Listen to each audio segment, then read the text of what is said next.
Miss হবে না আপনার পছন্দের টিভি শো। দেখুন জি5 অ্যাপে একদম ফ্রি। আমি না পারবো না বইটা করতে। এই 6টা মাস কন্টিনিউ এভাবে বিয়ে নাটক করতে আমি পারবো না। ওটা আমি বলছি তুমি একটা ব্যবস্থা করো না, ওদেরকে একটু প্লিজ বলো। তুমি ভাবো আমি একদিন হাঁপিয়ে উঠেছি, 6টা মাস না আমার দম বন্ধ হয়ে যাবে, আমি মরে যাবো ঠাম্মি। আচ্ছা ঠিক আছে তুই চল বসবি, বস এখানে বস। দেখ তোর অবস্থাটা আমি বুঝতে পারছি রে মা, কিন্তু কি করবি বলতো, সব তো জানাজানি হয়ে গেছে, আর ওরাও তো এখন এসব বাতিল করতে পারবে না। আমি একটা ব্যবস্থা করো, একবার বলো না প্লিজ, একবার বলো। আমি পারছি না, আমি পারবো না ঠাম্মি, একবার বলো প্লিজ। শোন না, এরকম করিস না, আর মাত্র তো কয়েকটা ঘন্টার ব্যাপার। এই বিয়ে বউ ভাতের পর্ব মিটে গেলে দেখবি তোকে আর লোকজনের সামনে আসতে হচ্ছে না। মানে এই কটা দিন একটু কষ্ট করে কাটিয়ে দে মা। তুমি বুঝতে পারছো না ঠাম্মি, তো বুঝতে পারছো না, এই সেলিব্রিটির সাথে বিয়ে মানে আমার পুরো জীবনটা ওনার সাথে জড়িয়ে যাচ্ছে। এই 6টা মাস ক্যামেরার ঝলকারি মানুষের ভিড় আমার পিছু ছাড়বে না ঠাম্মি, ছাড়তে পারে না। আমি তো খুব প্রাইভেট মানুষ, মানে এইভাবে সবার সামনে মিথ্যে কথা বলতে না দম বন্ধ হয়ে আসে ঠাম্মি। আমি তো নিজেকে চিনি, আমি পারবো না এটা করতে ঠাম্মি, আমি সত্যি পারবো না। আমাকে প্লিজ তুমি বাঁচাও না, তুমি একমাত্র বল আমার, প্লিজ বাঁচাও ঠাম্মি।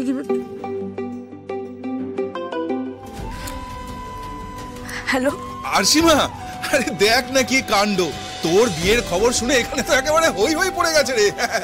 ফুল মিষ্টি এত কিছু নিতে নিতে আমরা একেবারে ক্লান্ত হয়ে পড়েছি। আমাদের যেটুকু অপমান হয়েছিল তোর জন্য আজ তার দ্বিগুণ সম্মান ফিরে পেলাম।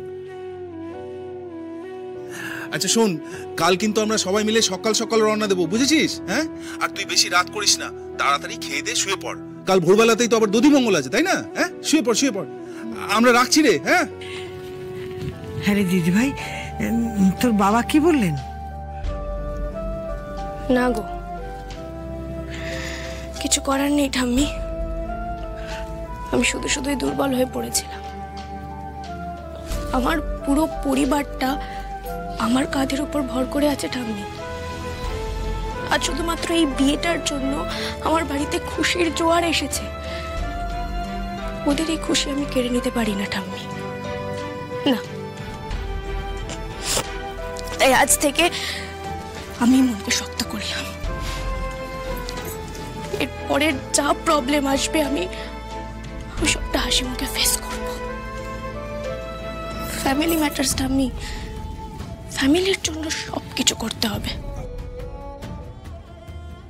শুধু একটাই কথা ঠাম্মি, এই বিয়ের সমস্ত আচার অনুষ্ঠান কিন্তু নকল হতে হবে। আমি প্রেম ভালোবাসা নিয়ে কোনো রকম ছেলেখেলা করতে পারি না জানো, বাকিটা আমি সব সামলে নেব। তোর এই একটা কথা যে আমিও রাখতে পারবো না দিদি, বিয়ের আচার নিয়ম যে আসল হতেই হবে, রাত পোহালে বিয়ে না, এটা নিয়ে আমাকে একটা জরুরি মিটিং ডাকতে হবে তাড়াতাড়ি।